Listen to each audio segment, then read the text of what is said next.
वाह, काय आता मिळाली का चव? होय तर आता मिळाली खरी चव. MDH चंकी चाट मसाला, जीवनाला खऱ्या चवीचे रंग. असली मसाले सच MDH.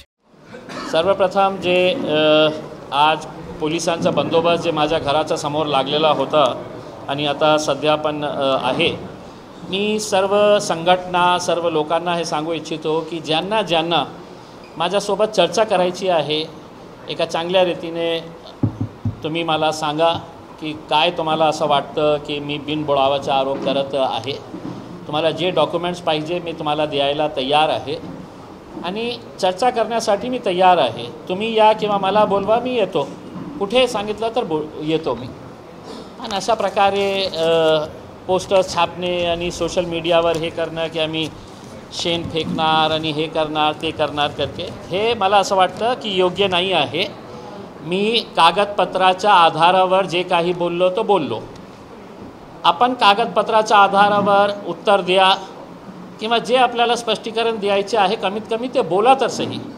ज्यांना बोलायचे आहे ते गप्प बसलेले आहे आणि उगीच जे लोकांचं काही संबंध नाही, देणं घेणं नाही, ते उड्या मारत आहे, ते मला असं वाटतं बरोबर नाही आहे.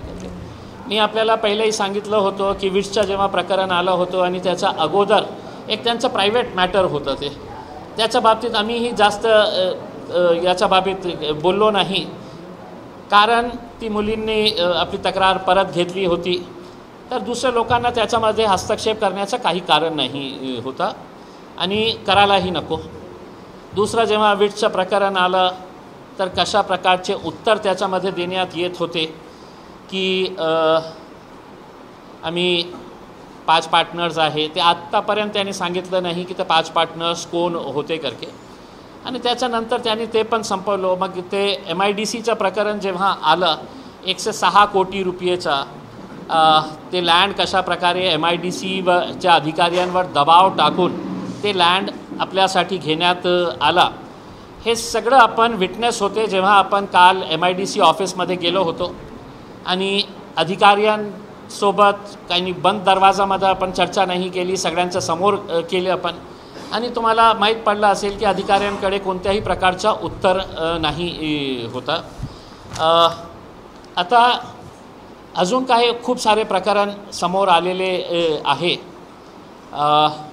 मी नाशिकपर्यंत आता गेलेलो नाही आहे, पण साहेबांची एक मोठी 5 स्टार हॉटेलचं काम नाशिकच्या त्र्यंबकेश्वरमध्ये सुरू आहे, खूप जोरात सुरू आहे. कारण कुंभमेळा येणार आहे आणि त्याचा फायदा आपल्याला मिळावं यासाठी खूप जोरात काम सुरू आहे. मी नाशिकलाही जाईल, त्र्यंबकेश्वरलाही जाऊन ते स्पॉट पाहणी करणार आहे. पण जेव्हा आदरणीय पालकमंत्री संजय शिरसाट साहेबांनी हे सांगितलं होतं की माझ्या मुलाला आता मी वडापावची स्टॉल लावायला सांगू का, तर माझी प्रार्थना असेल की काशी वेळ कोणावरही येऊ नये. तुम्ही कष्ट करा, मेहनत करा, चांगला कारोबार करा. मराठी महाराष्ट्रीयन आहे, त्यांना कारोबार करण्याचा अधिकार आहे का नाही आहे? नक्की अधिकार आहे, तुम्हाला करायला पाहिजे. पण असं करताना तुम्हाला हे कसं वाटलं की आम्ही जे काही करणार आम्हाला कोणी प्रश्न विचारू शकत नाही, कोणी माझ्यावर बोट दाखवू शकत नाही, कुणामध्ये हिम्मत नाही आहे आमचे मुद्दे बाहेर काढायला. दुसरे लोक असतील घाबरलेले, आम्ही सगळं काढलेले आहे आणि आता काही नवीन पुरावे आम्ही तुमच्या समोर सादर करणार आहे की शिरसाट साहेबांनी आपल्या परिवाराच्या नावावर मागच्या काही महिन्यामधून किती कोट्यवधी रुपयाची प्रॉपर्टी घेतलेली आहे, कशा प्रकारे घेतलेली आहे. सर्वात आश्चर्यजनक, सर्वात मोठी गोष्ट हे आहे की वर्ग 2 ची जमीन जे परवानगीशिवाय हस्तांतर करता येत नाही, ज्याच्यावर लिहिलेलं आहे ही सरकारी जमीन आहे, हरिजन समाजाला दिलेली जागा आहे, शाजापूरची जागा आहे, गट नंबर 8ची जागा आहे. हरिजन समाजाला दिलेली जागा हस्तांतर करता येत नाही, त्या डॉक्युमेंटवर लिहिलेलं आहे. साहेबांनी कलेक्टर ऑफिसवर एक गोष्ट तुम्ही मला प्रश्न विचारू शकतात की तो पण हरिजन समाजाचे आहे तर त्यांना घेण्याचा अधिकार आहे. वर्ग 2ची जागा कोणीही घेऊ शकतं, पण घेतल्यानंतर आपल्या नावावर रजिस्टर करण्यासाठी आपल्याला तहसीलदार आणि कलेक्टरची परवानगी घ्यावी लागतं. किती एकर जागा घेतली त्यांनी, कुणाच्या नावावर घेतली हे गोरगरिबांची जागा, तर 4 हेक्टर म्हणजे 10 एकर जागा त्यांनी आपल्या स्वतःच्या मुला सिद्धांत शिरसाट यांच्या नावाने घेतली. हे सगळं त्याचे रजिस्ट्रीचे डॉक्युमेंट्स आहे माझ्याकडे. 10 एकर जागा. आता शाजापूरला मार्केट व्हॅल्यू तुम्ही बघितलं की जमिनीचा काय आहे, तर कमीत कमी मी सांगतो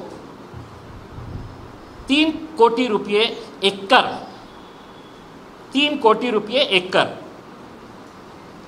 आणि त्याच्यावर प्लॉटिंग केली. आता जे जमीन त्यांनी घेतली त्याच्या शेजारीच एका वर्तमानपत्राचे संपादक आणि पूर्वीचे एक वरिष्ठ पोलीस अधिकारी हे दोघं मिळून प्लॉटिंग करत आहे. 3000 रुपये प्रति स्क्वेअर फीट जागा, म्हणजे 1 एकरामध्ये 44,000 स्क्वेअर फीट. आपण रस्ते सगळं याच्यातून वगळले तर 30,000 square feet. 3000 into 30,000 square feet केले तर 9 कोटी रुपये एकरची जागा झाली ती. सिद्धांत संजय शिरसाट आणि त्यांचा दुसरा मुलगा तुषार संजय शिरसाट यांच्या नावाने वर्ग 2ची सरकारी जमीन किती पैशात घेतली? 10 एकर जमीन 1,10,00,000 रुपयामध्ये. 1,10,00,000 रुपयामध्ये किती जागा? तर 10 एकर जागा सरकारी, म्हणजे 11 लाख रुपये प्रति एकर.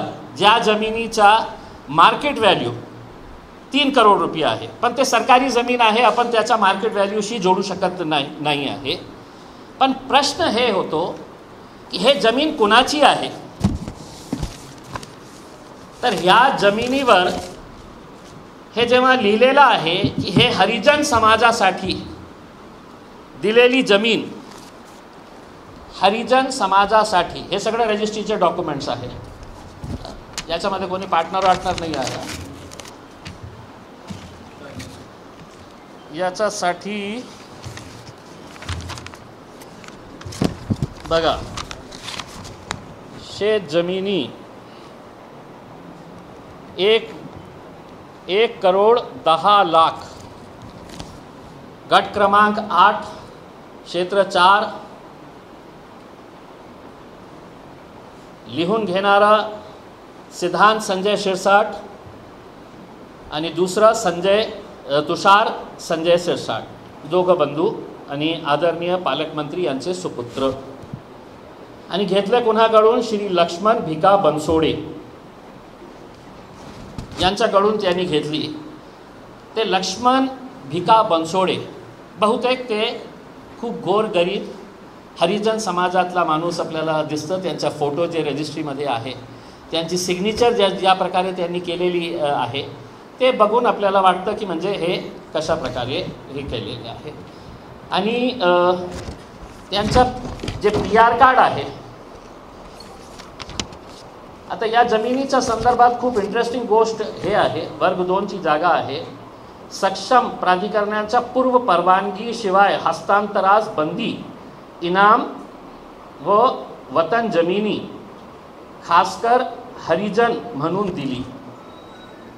म्हणजे पालकमंत्री साहेब इतके गरीब झाले की सरकारी जमीन ही सोडायला तयार नाही आहे. हरिजन समाजामध्ये, दलित समाजामध्ये, SC समाजामध्ये काही कोण गोरगरीब लोक नाही आहे की 10 एकर जमीन तुम्ही अशा प्रकारे, आणि फक्त घेतल्यानंतर वर्ग 2चा खूप मोठा एक रॅकेट असतं, त्यांचे एजंट्स असतं. वर्ग 2ची जमीन कोणाच्याकडे आहे, मग ते देण्यात येते गोरगरीब लोकांसाठी राहण्यासाठी किंवा शेती करण्यासाठी 1 एकर 2 एकर देण्यात येते.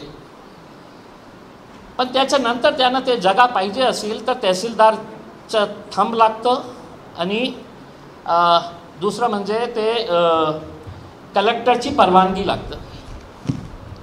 अच्छा, याच्यामध्ये काय काय झालेलं आहे हे इन्क्वायरी बसली तर मी जे बोलतो, इन्क्वायरी बसली मी जे बोलतो तर ते इन्क्वायरीमध्ये सगळं खरं निघणार आहे. नाहीतर असाच उलटं बोलणारच की नाही ते त्याला अक्कल नाही आहे, ते वावळट आहे, ते वेडा आहे, त्याला काही अक्कल नाही आहे. इथे एक तहसीलदार होती, ज्यावेळी यांनी ते हे जागा घेतली तर त्यांना ते रजिस्ट्री आपल्या नावावर करून घ्यायची होती. नियम हे आहे की मार्केट व्हॅल्यूच्या 50% रक्कम, वर्ग 2ची जे जागा असते त्याचा 50% रक्कम जे आहे ते चालानद्वारे सरकारला जमा करावी लागत होती. ते भरायला तयार नाही होते. मग ते तहसीलदार होती त्यावेळी, एक महिला होती, तिच्यावर खूप दबाव टाकण्यात आला. ती करायला तयार नाही होती सिग्नेचर. मग त्यांनी काय केले, एक तलाठी आहे बागडे नावाचे. आता हे बागडे नावाचे जे तलाठी आहे त्यांचा रेकॉर्ड असा आहे की आतापर्यंत 8 वेळा हे तलाठी साहेब सस्पेंड झालेले आहे. 8 बागडे नावाचे. तर पालकमंत्री आपले, तर त्यांनी काय केले, आप आइए पत्रकार लोग बैठिए उधर, आप लोग ह वो पत्रकारों को बिठाइए उधर, ह बसा तुम्ही बसा. तर त्यांनी काय केलं, सस्पेंड असताना हे तलाठी कलेक्टरला सांगून 4 महिन्यासाठी, सस्पेंड असताना त्याला 4 महिन्यासाठी पोस्टिंग दिली त्या शाजापूरचा जे एरिया आहे त्या झोनचा. हे सगळं रेकॉर्डवर असतील. आणि हे बागडे साहेब जे आहे त्यांच्या बाबतीत मी हे केलं तर मला असं कळलं की जितके झोल झालचे हे प्रकरण असतात ते बागडे साहेब म्हणजे खूप मोठं, की म्हणजे त्याला काहीही वाटत नाही की 6 वेळा 8 वेळा सस्पेंड झाल्यानंतरही ते तितकेच मोठा. मग त्यांनी काय केलं, जेव्हा एक अधिकारी तहसीलदार याच्यावर शिक्का देत नाही होते तर त्यांनी ते जे शिक्का आहे ते बळजबरी त्यांच्याकडून घेण्याचा प्रयत्न केला. त्यांनी नकार दिलं आणि त्यांनी स्पष्ट सांगितलं की तुम्ही 50% जे रक्कम आहे तुम्ही भरा, आम्ही ते तुम्हाला मग आम्ही परवानगी देतो, आम्हाला काही देणं घेणं नाही आहे. मग कलेक्टर साहेबांचा दबाव होता तिच्यावर, ती तयार नाही होती. मग दुसरे तहसीलदार आले, रमेश मुनलोट साहेब. रमेश मुनलोट साहेबांनी ते आपला सही देऊन ते थंब लागतं, DSC म्हणतं त्याला आपण काय त्यांच्या टेक्निकल भाषेमध्ये, त्यांनी ते थंब लावून ते दिलं. मग असं झाला की ते पेमेंट त्यांनी केलं नाही होतं. मग हे सगळे अधिकारी जे आहे ते पालकमंत्र्याकडे गेले की तुम्ही पुढे अडचण येईल तुम्हाला, की तुम्हाला काहीतरी पैसे भरावं लागणार. मग त्यांनी एक रेक्टिफायचा एक ॲप्लिकेशन दिलं. कलेक्टर साहेबांच्या सांगण्यावरून ते सगळं रेक्टिफाईड करण्यात आलं आणि त्यांच्या नावाने ती जमीन त्यांच्या 2 मुलांच्या नावाने 10 एकर हरिजन समाजाची जे लँड होती ते हरिजन समाजाची लँड ते त्यांच्या मुलांच्या नावावर देण्यात आली.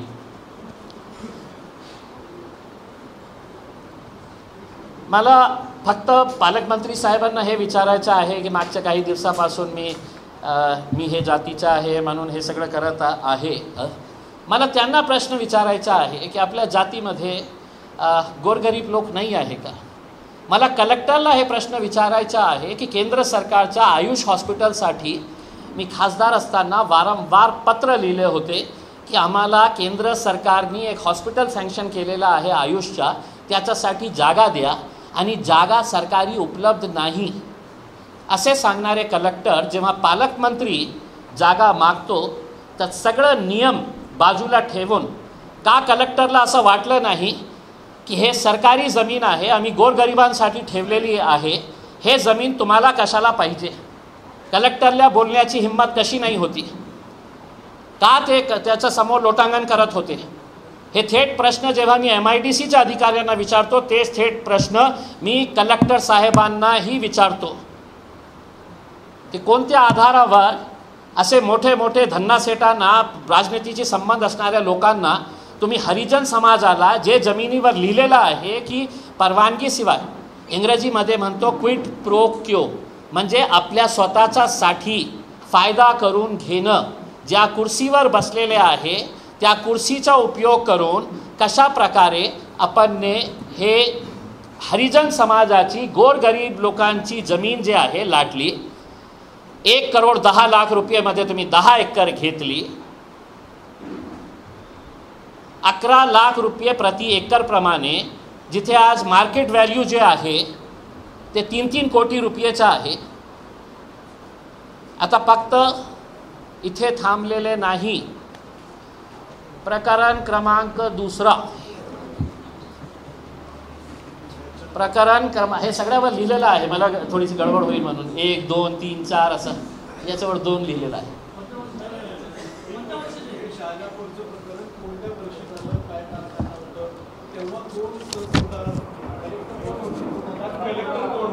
कलेक्टर मला असं वाटतं की सुनील चौहान साहेब होते. आणि याच्यातून एक दुसरी गोष्ट म्हणजे ते मला कोणी महिला होती, मला असं सांगण्यात आलं महिला होती. मी सांगतो नाही, आता तुम्हाला अजून एक गोष्ट सांगतो की एक ही थाली में सब कैसे, एक हम्माम में सब नंगे है बोलते हैं ना क्या उसमें. तर एकनाथ शिंदे साहेबांचे जितके आहे ना, त्यावेळी प्रकरण गेलं, हे प्रकरण गेलं त्यावेळचे महसूल राज्यमंत्री, त्यांच्याकडे हे प्रकरण गेला. राज्यमंत्री महसूल महाराष्ट्र राज्य, हे 2022चं प्रकरण आहे. 2022 डिसेंबर 2022चं प्रकरण आहे. त्यावेळी आपले महसूल राज्यमंत्री कोण होते? तर आदरणीय अब्दुल सत्तार साहेब. पक्ष कोणता? तेच पक्ष ज्या पक्षातून हे आलेले आहे आमचे पालकमंत्री, त्या पक्षातले अजून एक नेते ते महसूल राज्यमंत्री होते. आणि त्यांनी आपला ऑर्डर दिला की देऊन टाका. तरीसुद्धा कलेक्टर ऑफिसचे काही प्रामाणिक अधिकारी हे मानायला तयार नाही होते, कारण त्यांना या जे शब्दावली होती त्यांना असं वाटत होते की याच्यातून गोलमोल जवाब दिया गया आहे, डायरेक्टली दिलेलं नाही होतं. तर त्या आधारावर जेव्हा त्यांनी हे केलं तर हे सगळं प्रकरण हे महत्त्वाचं नाही आहे. महत्त्वाचं हे आहे की कलेक्टरला हिंमत का नाही होती या मंत्रीच्याला विचारायचं की बाबा हे हरिजन समाजाची, गोरगरीब SC समाजाचे, दलित समाजाचे साठी राखीव हे जागा आहे, 10 एकर जागा तुम्ही कोणत्या आधारावर घेत आहे हे कधीही विचारलं नाही.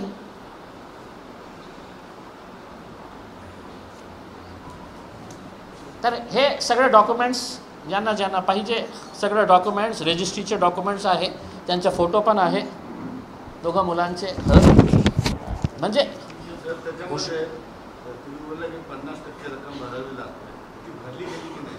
नाही, आता काय आहे की त्यांना जेव्हा रेक्टिफाय करायचं होतं ते अधिकाऱ्यांनी त्यांना जाऊन सांगितलं की तुम्ही पुढे अडचणीमध्ये येऊ शकता. तर माझ्याकडे ते डॉक्युमेंट आलेला नाही आहे. ते रिकव्हरी केल्यानंतर मला असं सांगण्यात आलं की 60 लाख रुपये त्यांनी ते नंतर भरले. 60 लाख रुपये भरले त्यांनी. आता माझ्याकडे त्याचा डॉक्युमेंट नाही आहे तर मी बोलू शकत नाही. पण बहुतेक त्याची इन्क्वायरी झाली तर हे सगळं आपल्या समोर येईल. तर गेलं प्रकरण नंबर 1. प्रकरण नंबर हो अब्दुल सत्तार काय आहे की हे इतकं किचकट आहे ना हे सगळं. माझी तर प्रामाणिक इच्छा हे आहे की आत्ताचे जे कलेक्टर आहे त्यांनी मीडियाला उत्तर द्यावे किंवा एक प्रेस नोट द्यावे की किती पुढारी लोकांनी कोणकोणते नेत्यांनी वर्ग 2ची सरकारी जमीन आपल्या नावावर करून घेतली आणि आमच्यावर प्रेशर टाकून किंवा आम्हाला काय काय देऊन घेऊन जे आहे ते आपल्या नावावर करून घेतलेली आहे. माझ्याकडे फक्त याचं होतं, त्यांनी दिलं तर त्यांनी आपला प्रामाणिकता दाखवली तर आपल्याला कळेल की दुसरेही नेत्यांनी असा प्रकार केलेला आहे. मी जसं म्हटलेलं आहे एक एजन्सी एक गँग ऑपरेट करतं. ते गावागावामध्ये जातात, ते त्यांच्याकडे लिस्ट असते, ते तलाठ्यांना विचारतात की वर्ग 2ची जमीन कोणाच्याकडे आहे करके. तो इतका गरीब हरिजन समाजचा माणूस असतो, इतका गरीब असतो ते की त्याला सांगितलं की बाबा मी तुम्हाला 10 लाख रुपये देतो. सरकार त्याला जमीन देते शेती करायला, त्याच्यामध्ये ते काय उत्पन्न 1 एकर 2 एकरामध्ये त्याला मिळतील असेल. तर हे गँग ऑपरेट करून हे जमीन ज्यांच्या नावावर आहे त्यांना घेऊन येतं आणि कोणत्या पुढाऱ्यासमोर उभे करतात, मग ते त्यांच्या नावावर करून घेतात. हे सगळं गँग्स ऑपरेट करते. वर्ग 2ची जमिनीसाठी त्याची इन्क्वायरी झाली ना तर इतके सारे लोक जेलमध्ये बसतील. सगळं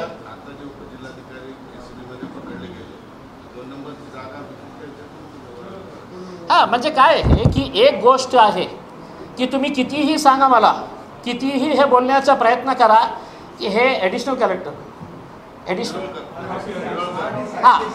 RDC साहेबांना पकडले, अँटी करप्शन ब्युरो रे. कोणताही RDC आपला एकटा स्वतःसाठी करत नाही. त्याला रेव्हेन्यू मिनिस्टरलाही द्यावं लागतं, त्याला कलेक्टरलाही द्यावं लागतं, सगळ्यांचा पोट भरावं लागतं. तर ते पकड़ गया तो जातू अकेला वो कर उसमें, लेकिन जब बांटने की बात आई तो हमको सबको देने का रहेगा करके उसमें. आता मी तर त्यांना विनंती करणार, आता तुमचं तर करिअर गेलेलं आहे, तुम्ही समोर या, पत्रकार परिषद घ्या आणि सांगा की दर महिन्याला कोणकोणत्या अधिकाऱ्याला कोणकोणत्या नेत्याला किती पैशाचं पॅकेट तुम्ही देत होते. झाला प्रकरण 1. प्रकरण जरा जास्त आहे तर थोडा लवकर देतो. प्रकरण क्रमांक 2 कुठली आहे आता काय कोणी मंत्री केलं मला माहीत नाही. आता जालना रोडच्या अदालतच्या समोर जे जागा जिथे कन्स्ट्रक्शन सुरू आहे ती जागा कुठली जागा आहे ते situated at Adalat road, Chintamani colony, Chhatrapati Sambhajinagar. ठीक आहे. ही जागा किती आहे? 1140.50 स्क्वेअर मीटर. आता त्याला स्क्वेअर फीटमध्ये किती करता येईल? 10 पॉईंट. जरा कोणी मदत करतं का मला? 1140.50 स्क्वेअर मीटर, 12,000 स्क्वेअर फीटची जागा. 12,000 स्क्वेअर फीटची जागा कुणाच्या नावावर घेतली? धन्य हो, सिद्धांत संजय शिरसाट मुलगा, विजया संजय शिरसाट पत्नी, तुषार संजय शिरसाट मुलगा. देणारे कोण? ओंकार बिल्डर्स, नरेंद्र सिंग जबिंदा, राजेंद्र सिंग जबिंदा आणि त्यांच्या दोघांचीही पत्नी यांनी दिले. आता आपण शहरामध्ये राहतात, सगळे लोक शहरामध्ये राहतात. मी ज्या एरियामध्ये राहतो ना तिथे जमिनीचा भाव 10,000 11,000 असं झालेलं आहे. जालना रोड या शहरातलं सगळी महाग जागा जे आहे ती जागा कुठली आहे? सगळीत महाग ती जालना रोडची जागा आहे. आता 12,000 स्क्वेअर फीटची जागा त्यांनी घेतली कधी?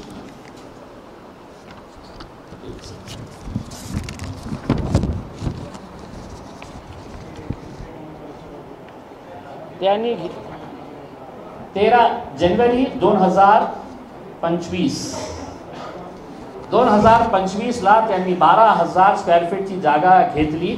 आणि किती पैशाला घेतली हे ऐकून तुम्हाला त्याच्या डबल किंमतीमध्येही ते देण्यास तयार असेल तर माझ्याकडे गिराक मी शोधून काढतो. डबल किंमतीने ते जागा त्यांनी घेतली 5,83,94,000 5,83,94,000 आकडे सांगायचे असेल 5,83,94,000 तर 12,000 स्क्वेअर फीट जागा हे घेतली त्यांनी 5,80,00,000. आपण त्याची बेरीज केली म्हणजे काय प्रति स्क्वेअर फीट रेट येतं किती नाही थोडासा गणित कोणाचं चुकलेलं आहे. 4,800 रुपये प्रति स्क्वेअर फीट. 4,000 15,000 कोणी बोललं त्यांचा माणूस कोणी उभे आहे का इथे.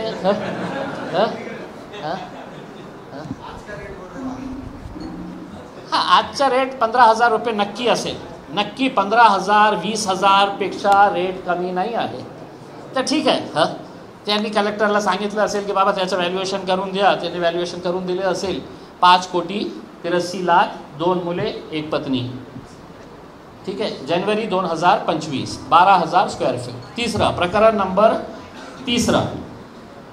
हे तिसरं प्रकरण आहे. हेही शाजापूरचं आहे. डिसेंबर 2024ला घेतले. डिसेंबर 24ला शाजापूर गट क्रमांक 34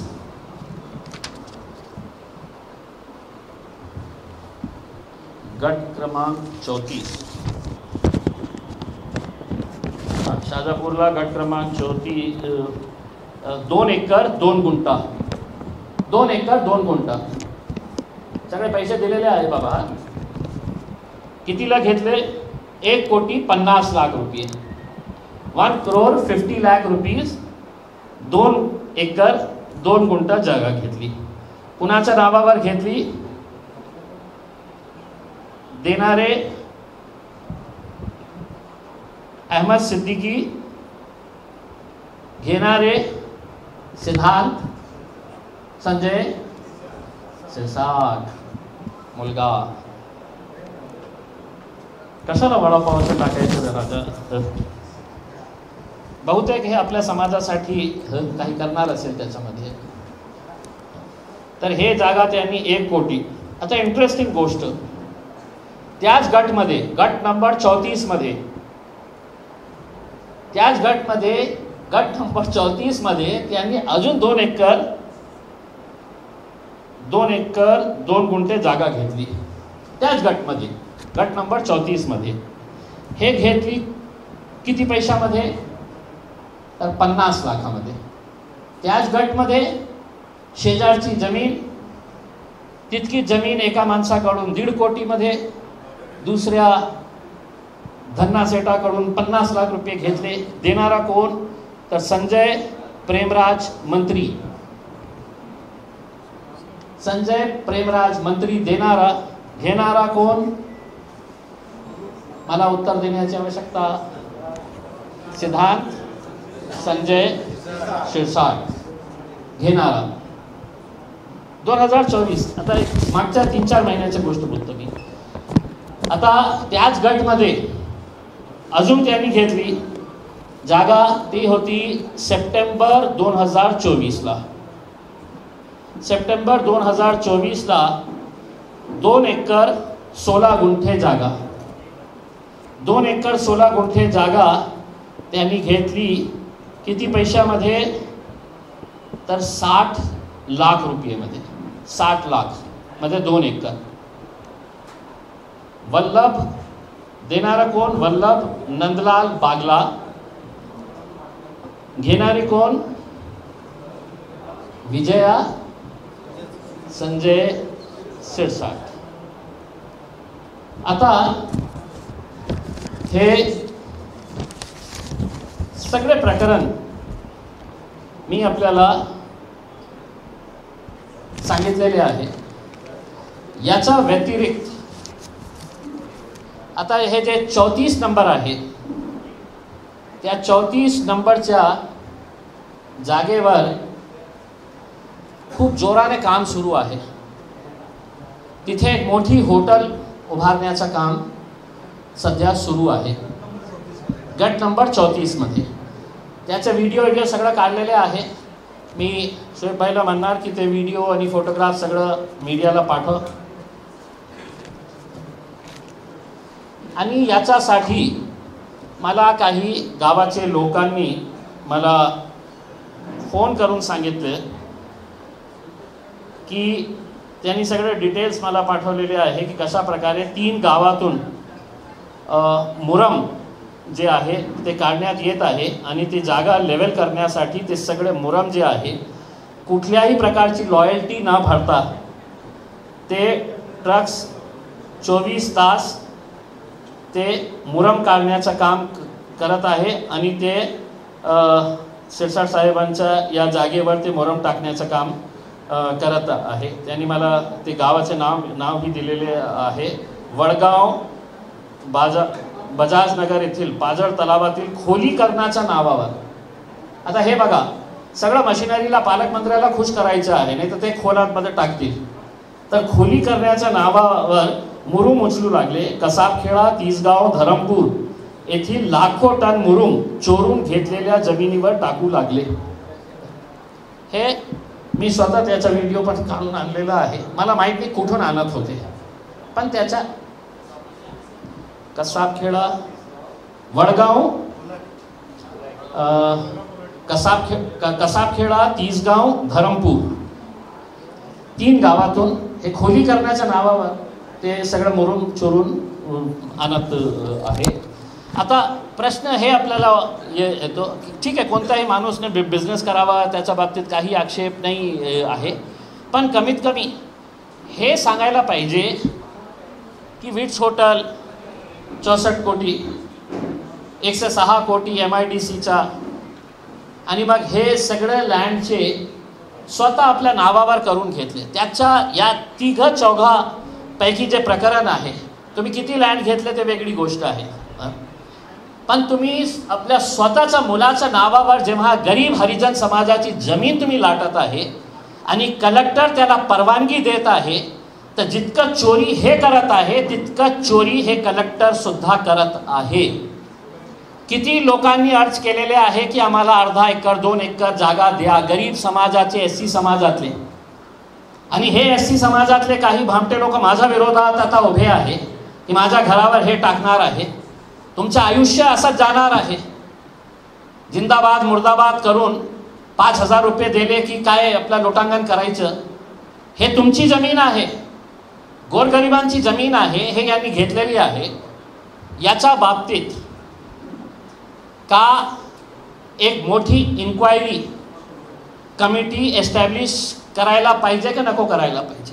माझी मागणी आहे, मुख्यमंत्र्याला मी विनंती करतो की पारदर्शकता असेल, तुमच्या छवीवर दाग नाही लावायचा असेल तर एक उच्चस्तरीय कमिटी नेमवा आणि आम्हाला सांगा की कोणत्या आधारावर एका मोठा धन्ना सेठ करोडपती मंत्र्याच्या मुलाला हे फुकटाची जमीन दिली.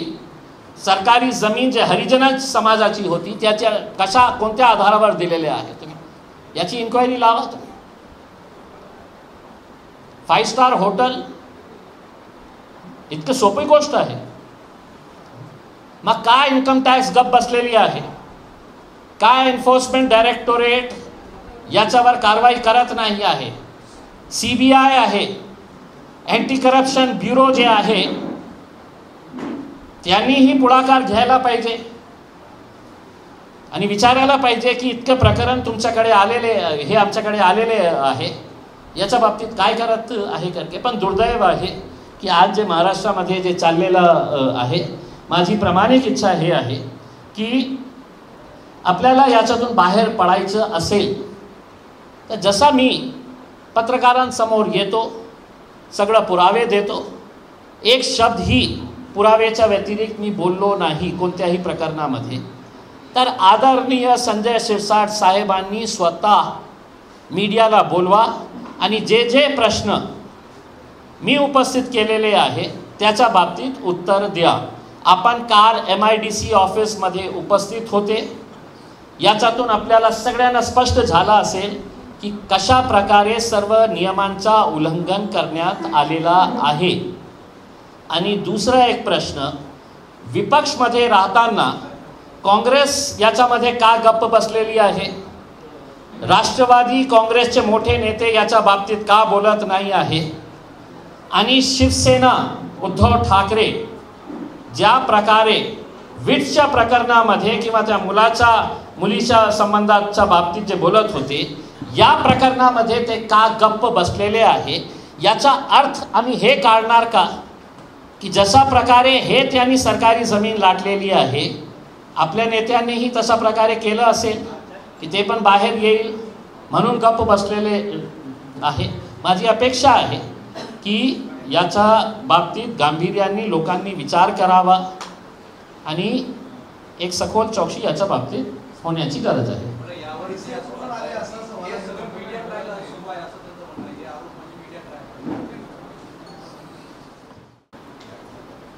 काय आहे की दररोज सकाळी उठताना सगळे मीडियावाले खूप चांगले वाटायचे आपल्याला.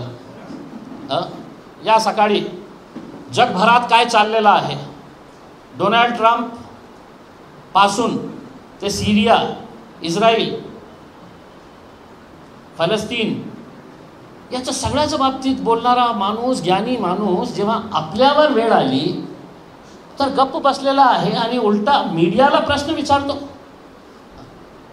दररोज मीडियाला बोलवणारा माणूस त्यांच्या समोर आज हात जोडतो कशासाठी? माझ्या माहितीप्रमाणे खूप मोठे मोठे चार्टर्ड अकाउंटंट्स हायर करून त्यांच्या बुक्स ऑफ अकाउंट्स मध्ये काय खेळ खेळता येतील आणि MIDCच्या वरिष्ठ अधिकाऱ्यांना सांगण्यात आलेलं आहे की याच्यामध्ये आपण बाहेर पडण्यासाठी कोणकोणते नवीन डॉक्युमेंट्स आपल्याला तयार करता येईल. मी जेव्हा काल प्रश्न विचारला तर त्यांनी काय सांगितलं, याची पूर्ण फाईल जी आहे ती मुंबईला गेलेली आहे. फाईल तुमच्या समोर बोललेली आहे. म्हणजे मुंबईमध्ये काही ना काही खतपत सुरू आहे. उद्योग मंत्रीही त्यांच्याही पक्षाचे आहे. सगळे उद्योग तिथेच सुरू आहे. तर हे बोलणं की मीडिया ट्रायल सुरू आहे, एकदा मीडियाला उत्तर द्या, आम्ही पण गप्प बसतो. तुम्ही जितका दिवस गप्प बसणार मग इम्तियाज जलील एकटं बोलतच राहणार आहे. संपलेला नाही विषय, अजून येणार.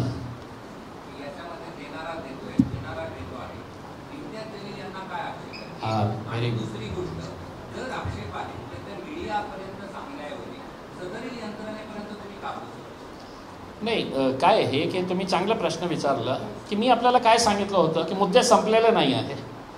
मी किती वेळा वेगवेगळे लेटर्स पाठवू करते, सगळे मुद्दे माझा संपू द्या, मग एक सविस्तर एक कंप्लेंट तयार करून सविस्तर डॉक्युमेंट सहित मी बोललेलो आहे.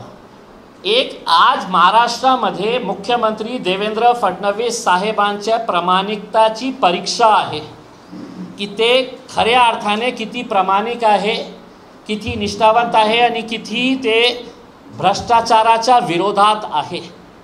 काही दिवस तर द्या ना की त्यांना काही हालचाली करण्यासाठी. आणि मी पहिलेही म्हटलो, आता पुन्हा रिपीट करतो की समजा सरकारने याच्यावर लक्ष घातला नाही तर मी पुढे काय करणार? तर मी पुढे हे करणार की मी एन्फोर्समेंट डायरेक्टोरेटला जमला तर स्वतः जाऊ, दिल्लीमध्ये अपॉइंटमेंट दिले तर तसं मी मुख्यमंत्र्यांना आणि गव्हर्नरना, राज्यपालांना पत्र पाठवलेलं आहे की मला टाईम द्या, अपॉइंटमेंट द्या, मला येऊन तुम्हाला सविस्तर हे सांगायचं आहे. त्यांनी दिले टाईम तर त्यांच्या समोर जाऊन हे सगळे डॉक्युमेंट्स त्यांना समजावून सांगू. नाही तर जसं म्हटलं मी enforcement directorate, CBI, income tax आणि मुख्यमंत्र्यांना, राज्यपालांना सगळ्यांना हे डॉक्युमेंट्स मी देणार आहे. आणि समजा त्याच्यानंतर ही एजन्सीज गप्प बसली तर कोर्टामध्ये जाऊ, कोर्टामध्ये जाऊन न्याय मागू. आणि जसं तुम्ही म्हटले की देणारा देणार, घेणारा देणार, हे आपल्या बाबतीत असलं असतं तर कोणीही विचारलं नसतं. सामान्य लोकांच्या बाबतीत असलं असतं तर कोणी विचारलं नसतं. पण जेव्हा आपण लोकप्रतिनिधी असते तर आपल्याला काही जबाबदारी असते. लोक आपल्याकडून काही अपेक्षा ठेवतात. आणि हेच मंत्री आहे ना की जेव्हा त्यांनी सांगितलं होतं की माझ्या मुलाला मी आता हे वडापावच्या स्टॉलसाठी इतकी जमीन घेत आहे का? किती टाकणार वडापाव? कुठे कुठे टाकणार वडापाव? आणि जेव्हा मी प्रश्न विचारतो तर अशा प्रकारच्या गुंड लोकांना तुम्ही माझ्या घरी पाठवून आम्ही शेण फेकणार आणि हे किचड लावणार, हे करणार, हे कितपत योग्य आहे? मी समजू शकतो की तुमच्याकडे खूप दादा लोक आहे, तुमच्याकडे तुमच्या मागे फिरणारे शहरातले जितके गुंड आहे हे तुमच्या मागे फिरणारे आहे. पण तुम्हाला हे वाटत असेल की इम्तियाज जलील घाबरणार, तर इम्तियाज जलील कधीही घाबरणार नाही. आणि तुमच्याकडे इतका पैसा आलेला नाही आहे की तुम्ही इम्तियाज जलीलला विकत घेऊ शकतात. जे तुमच्याकडे दोघंच पर्याय असतं, माणसाकडे पैसे फेकायचं, आपलं काम करून घ्यायचं. जसं तुम्ही MIDCमध्ये केलं असेल, कलेक्टर ऑफिसमध्ये केलं असेल. आणि माझी प्रामाणिक इच्छा आहे की कलेक्टर साहेबांनी आता मी त्यांना रिक्वेस्ट करतो, आवाहन करतो की जे जे पुढाऱ्यांनी वर्ग 2ची जागा घेऊन आपल्या मार्फत त्याला रेग्युलराईज केलेलं आहे आणि दुसरे जे सामान्य लोकांचे किती अर्ज आपल्याकडे पडलेले आहे की ज्यांनी वर्ग 2ची जागा घेतलेली आहे, तेच कलेक्टरला मी प्रश्न विचारतो की जेव्हा आपल्याला मानू युनिव्हर्सिटी जागा पाहिजे, ते जागा तुम्हाला मिळत नाही. आपल्याला आयुष हॉस्पिटलसाठी, केंद्र सरकारच्या हॉस्पिटलसाठी 100% फंडिंगचं हॉस्पिटल असताना त्याच्यासाठी तुम्हाला जागा मिळत नाही. आणि हे लोकांना देण्यासाठी तुम्ही 10-10 एकर असंच वाटू लागले.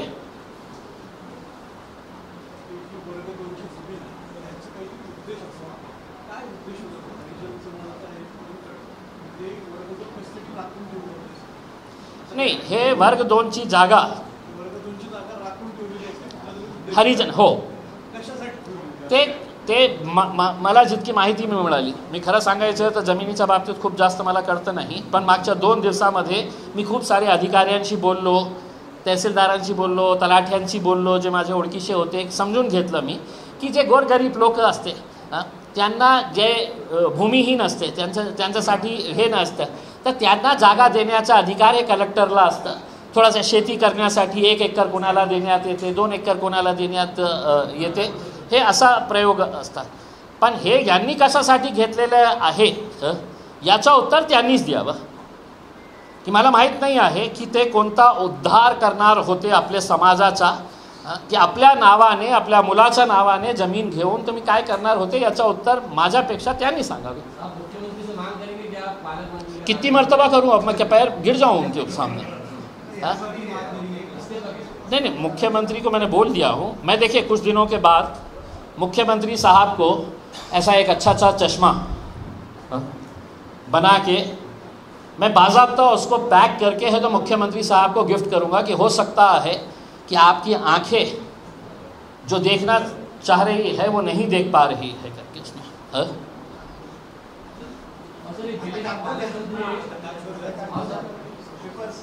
दे तो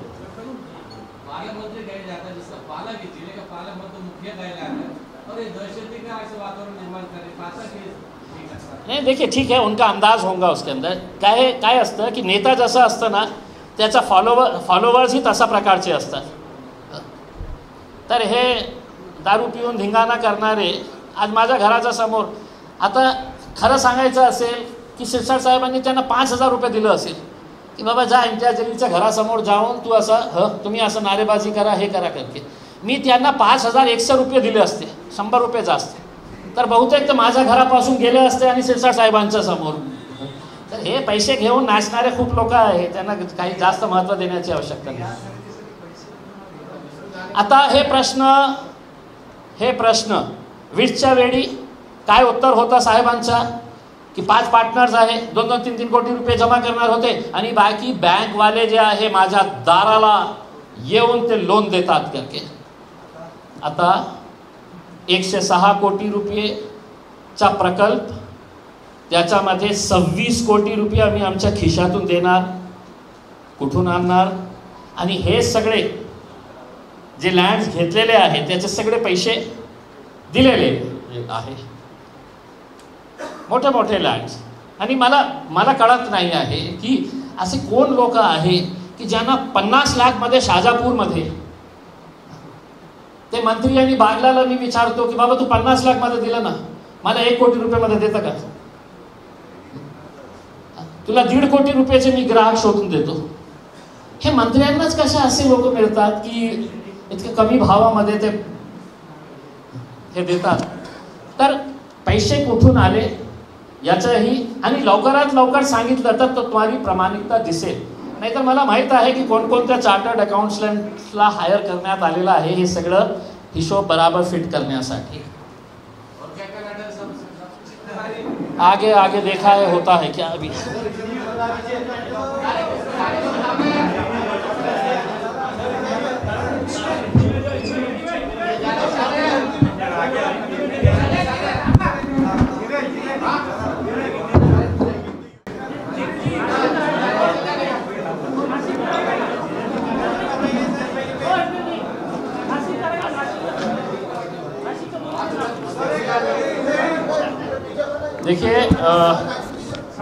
देखिए मेरी जानकारी के हिसाब से, और चूंकि मेरे हाथ में अभी तक इसके डॉक्यूमेंट्स नहीं आए हैं, लेकिन जानकारी पुख्ती है कि नासिक के पास त्र्यंबकेश्वर में एक 5 स्टार होटल का काम चल रहा है. बहुत मुमकिन है कि मैं वहाँ पर जाके वो स्पॉट पे देखूंगा, वहाँ के पूरे डॉक्यूमेंट जमा करके उसकी पूरी जानकारी मैं हासिल करने के बाद आपको दूंगा. धन्यवाद.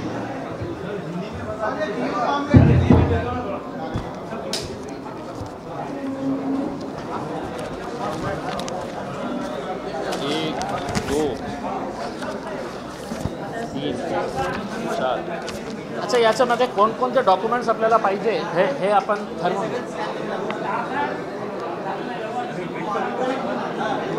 मी त्याचा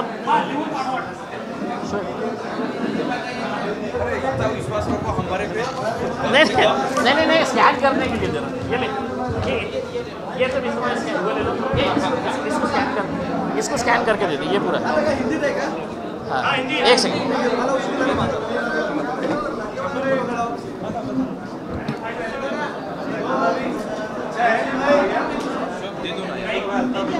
नहीं मुझे मिला तो काय कोई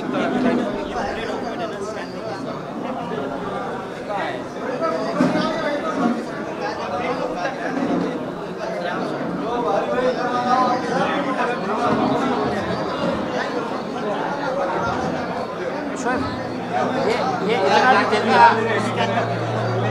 नहीं ये तो मेरा है, ये मेरा है. चलिए इसको है तो ये इसको मैं पूरा चार्ट है, ये पूरा मीडिया को दे. चलिए हेलो हेलो हेलो हेलो. देखिए हेलो खामोश. Hello hello hello hello hello खामोश.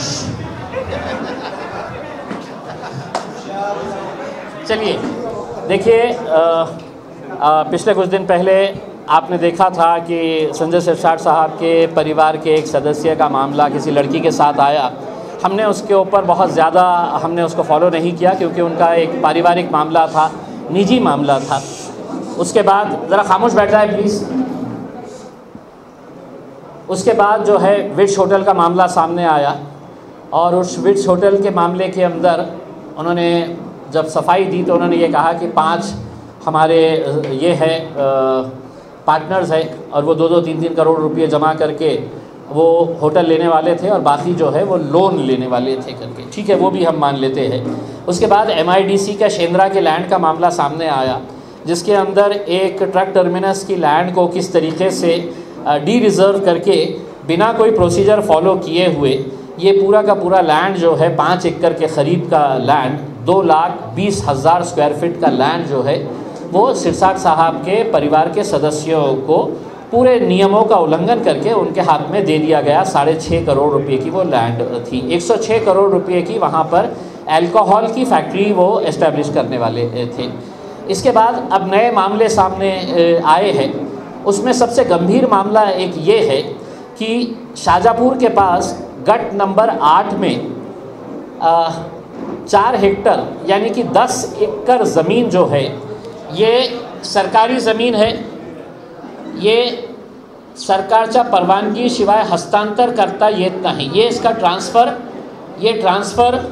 गवर्नमेंट की परमिशन के बगैर हो नहीं सकता है। ये एक प्रोसीजर है उसका। शाहजहाँपुर के अंदर आज मार्केट का रेट है तकरीबन 3 करोड़ रुपये प्रति एकड़, और सिरसाट साहब ने ये ज़मीन उनके बेटे के लिए है, 2 बेटों के लिए है। सिद्धांत संजय सिरसाट और तुषार संजय सिरसाट, ये दोनों के नाम पे उन्होंने ये ज़मीन 10 एकड़ ज़मीन लिए है 1 करोड़ 10 लाख रुपये में। 10 एकड़ ज़मीन 1 करोड़ 10 लाख यानी कि 11 लाख रुपये प्रति एकड़ के हिसाब से उन्हें वो ज़मीन लिए है जिसका मार्केट वैल्यू आज के दिन 3 करोड़ रुपये है। दूसरा ये है कि मामला सिर्फ वहीं पे ख़त्म नहीं होता है। ये ज़मीन कैसी ली गई, तो ये ज़मीन लेने के लिए 2022 के अंदर उस वक्त के राज्य मंत्री महसूल जो अब्दुल सत्तार साहब थे, उन्हीं की पार्टी से ताल्लुक़ रखते हैं, उन्होंने ऑर्डर पास किया था। इसके बावजूद भी कलेक्टर ऑफिस के कुछ अधिकारी जो है वो ज़मीन ट्रांसफ़र करके देने के लिए तैयार नहीं थे, क्योंकि उनका कहना था कि महसूल मंत्री का जो ऑर्डर है वो गोलमोल है, उसमें साफ नहीं लिखा हुआ है। और दूसरा नियम ये कहता है कि क्लास 2 की ज़मीन अगर रजिस्ट्री करवाने का है तो 50% ऑफ द मार्केट वैल्यू जो है वो चालान भर के गवर्नमेंट को देना पड़ता है, जो साहब ने नहीं दिए थे। तीसरा ये है, ज़रा खामोश बैठ जाए तो, नहीं तो बाहर चले जाए प्लीज़। अगर लैंड देने का मामला जब सामने आया तो कैसे एक सस्पेंडेड तलाठी बागड़े नाम का, जो तकरीबन मुझे बताया गया है कि वो 8 मरतबा सस्पेंड हो चुका है, सस्पेंड रहते हुए सिरसाट साहब ने उसको उस एरिए का इंचार्ज बना दिया जहाँ पे शाहजहाँपुर की ये ज़मीन थी, और उसने पूरा ये खेल खेला। एक तहसीलदार थी कोई लेडी जो थंब इम्प्रेशन देने के लिए तैयार नहीं थी, जो कंपलसरी है वर्ग 2 के लिए, तो उसको हटाकर रमेश मुनलोड नाम के एक दूसरे तहसीलदार को लाया गया, और रमेश मुनलोड ने वो थंब इम्प्रेशन दिया, और उसके बाद कलेक्टर साहब ने उसकी परवानगी दे दी बिना कुछ पूछे हुए कि सिरसाट साहब ये ज़मीन हरिजन समाज के लिए राखिव है।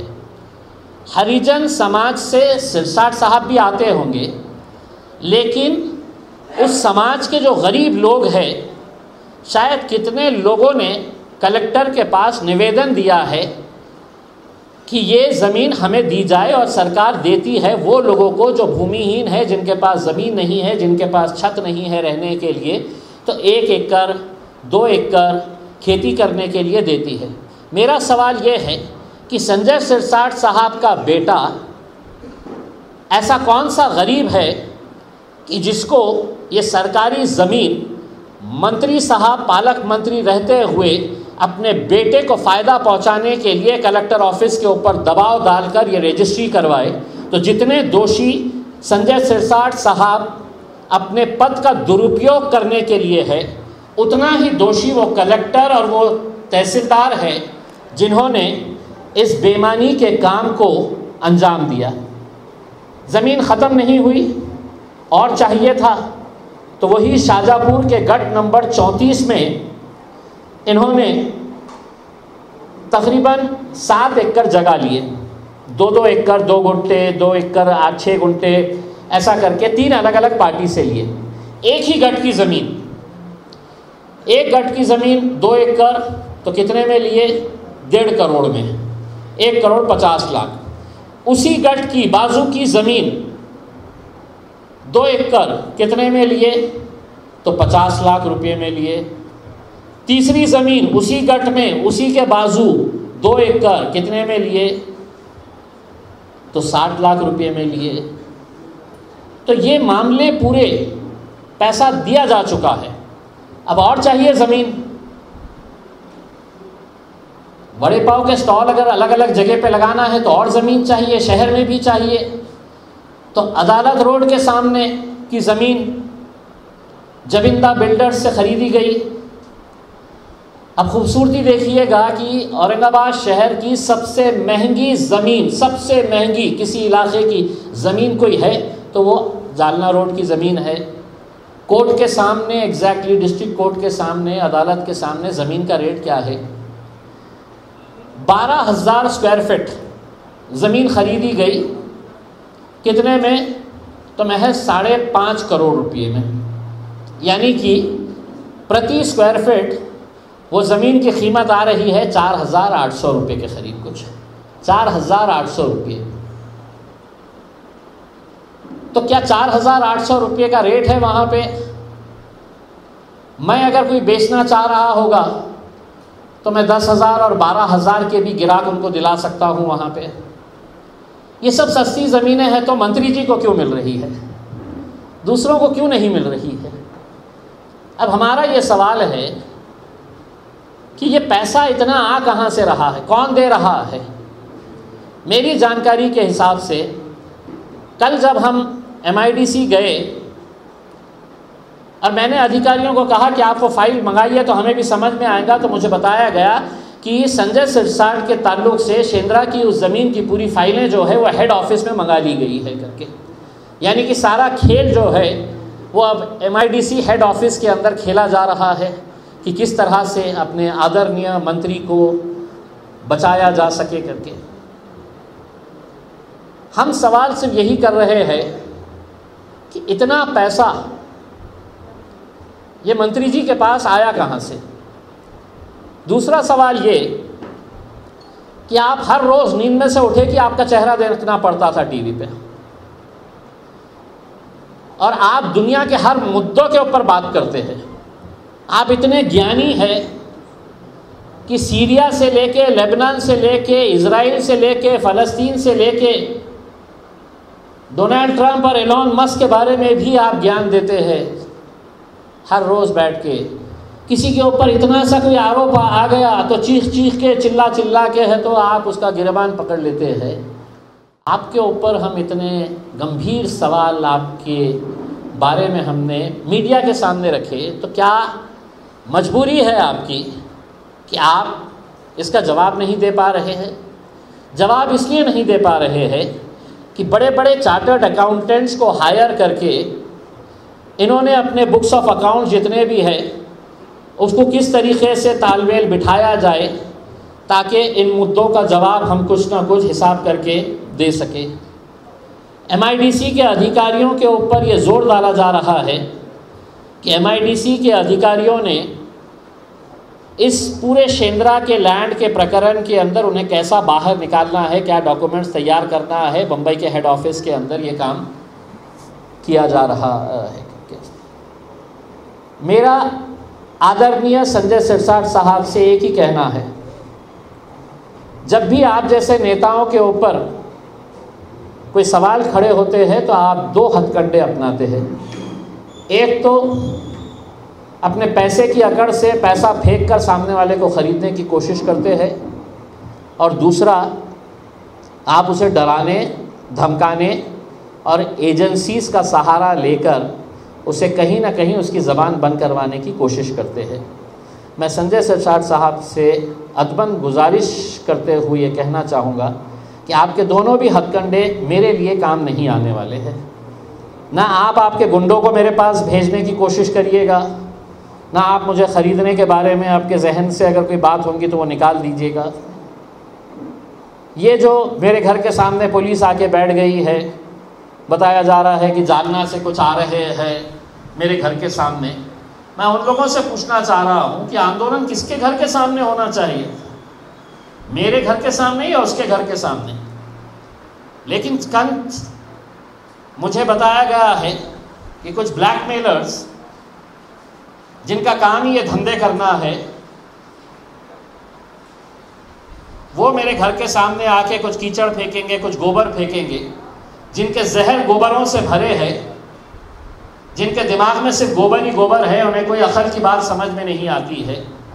मैं उनसे ये कहना चाहूँगा कि लोकशाही तरीके से आप आइए मेरे पास या मुझे बुलाइए, मैं जहाँ बोले वहाँ पे आने के लिए तैयार हूँ, आप चर्चा करिए मेरे साथ। लेकिन ऐसा इस तरीके से की आम्ही याचा घराचा समोर जाणार आणि शेण फेकणार, तर मी गप्प बसणारा माणूस नाही आहे।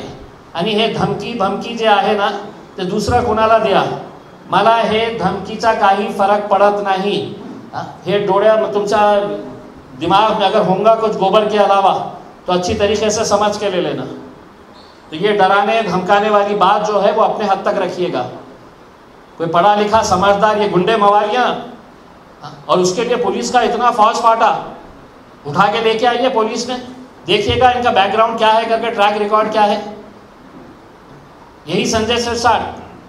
अब मेरे शहर के अंदर जितने इम्तियाज़ जलील के मुखालिफिन थे जो इलेक्शन के अंदर बढ़ चढ़ के हिस्सा लिए थे इम्तियाज़ जलील को गिराने के लिए, उनको बुला के उनसे मदद ली जा रही है कि इम्तियाज़ जलील के बारे में क्या निकाल सकते हैं, निकालो, मैं तुमको जो बोले वो देता हूँ करके। तर मी त्यांना सांगतो संजय सिरसाट साहेबांना इतका कष्ट करण्याची आवश्यकता नाही। मीडियाचा मार्फत तुम्ही सांगा तुम्हाला काय पाहिजे, क्या चाहिए तुमको, मुझसे बोलो, मैं लाकर तुमको पूरे डॉक्यूमेंट्स देता हूँ। हे कशाला हे घाणेरड्या लोकांना की आपल्याला कुछ मिलेगा क्या उसमें, तेही आता हे शोधत आहे ते शोधत आहे, काही नाही मिळणार तुम्हाला।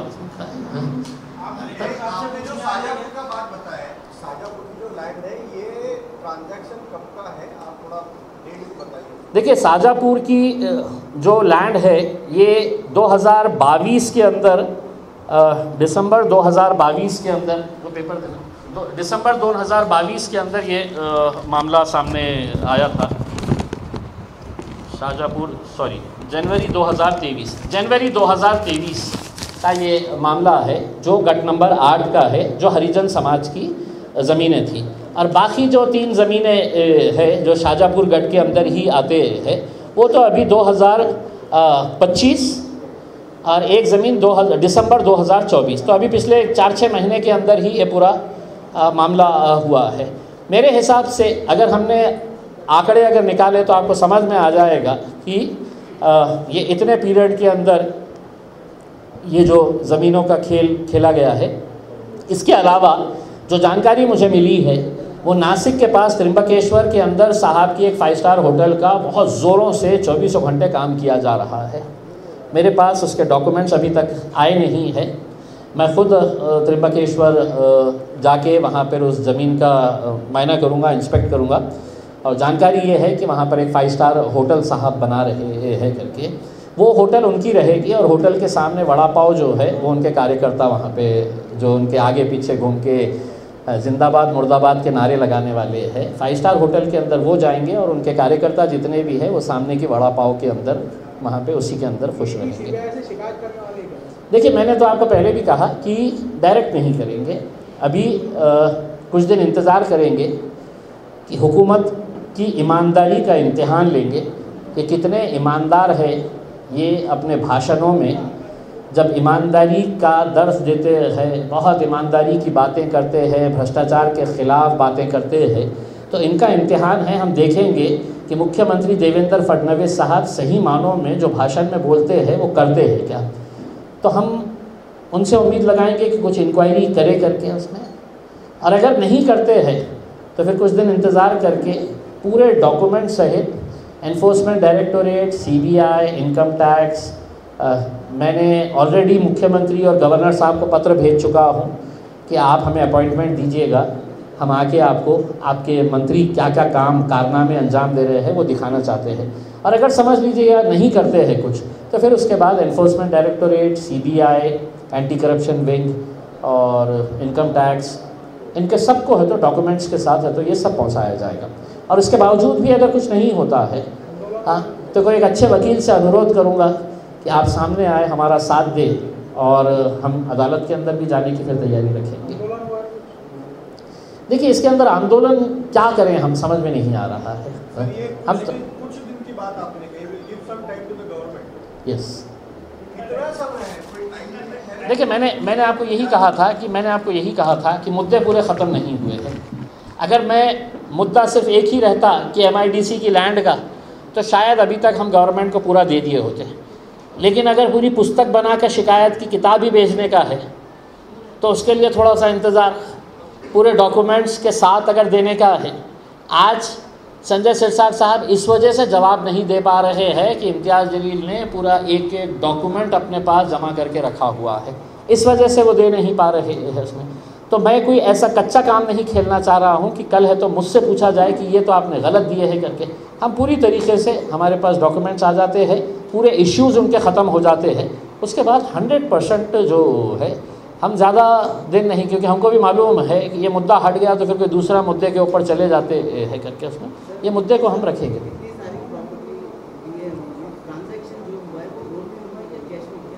नहीं, अब इसका डिटेल जो है, देखिए मेरे पास रजिस्ट्री की कॉपी है, रजिस्ट्री कॉपी के अंदर है तो आपको बताना पड़ता है कि आपने कितना पेमेंट किए हैं करके।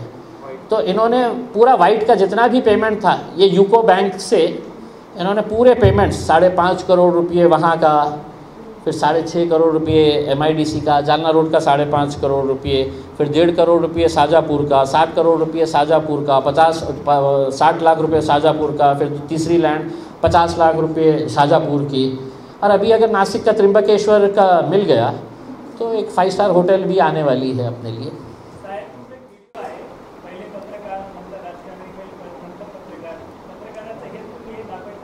कोण काही काम राहिलं नाही ना दादा, कामच राहिलेलं नाही आहे। त्याने सांगितलेले आहे, त्याने मीडियामध्ये सांगितलेलं आहे की ज्याच्याकडे कामच नाही आहे तर असेच बिनबुडावाचे आरोप करत आहे।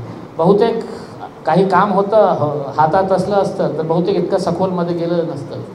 आता पत्रकारिता जिवंत ठेवणार आहे आणि प्रॉपरमध्ये। आणि जसं असं सांगितलेलं आहे की हे जे लोक जैसा लोग बोल रहे हैं कि साहब सिर्फ इनको ही टारगेट क्यों, दूसरे नेताओं ने भी तैयार रहना चाहिए। मसाला तो तुम्हारा भी तैयार किया जा रहा है, मटेरियल तो तुम्हारा भी तैयार किया जा रहा है, ज़िबा सबको होने वाला है। सर इसके अलावा और कोई मंत्री है? मैं बोला हूँ ना उसने थोड़े दिन नहीं, मैंने आपके ज़रिए, अब मैं आप लोगों से अनुरोध करूंगा कि कलेक्टर साहब के पास जाके है तो एक मरतबा उनके मुंह में भी माइक डाल दीजिएगा, वरना सर कलेक्टर साहब कितने लोगों को दिए हैं वर्ग 2 की ज़मीन करके।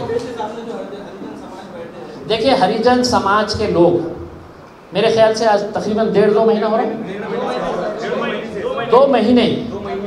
और किसके एरिए के है वो, कहाँ के है वो, इसी नेता के मतदार संघ के लोग हैं जो आज 2-2.5 महीने से कलेक्टर ऑफिस के सामने बैठे हैं। और आप अपने समाज के लोगों को इंसाफ नहीं दिला पा रहे हैं। आप अपना घर भरने की बात कर रहे हैं, अपना घर भर रहे हैं, और जिनका घर था उनका घर छीन लिया गया है इसमें। तो मैं तो वही मेरे हरिजन भाइयों को ये कहना चाहूँगा कि अब आप कलेक्टर ऑफिस के सामने ना बैठते हुए अपना बोरिया बिस्तरा उठाइएगा, शाजापुर के गट नंबर 8 में तुम्हारे हक की ज़मीन है, वहाँ पे जाके बैठ जाइएगा। आपके हक की ज़मीन है, वहाँ पे जाके बैठ जाइएगा आप। वाह, काय आता मिळाली का सर? होय तर आत्ता मिळाली खरी चव। MDA चंकी चाट मसाला, जीवनाला खऱ्या चवीचे रंग। असली मसाले सच MDH।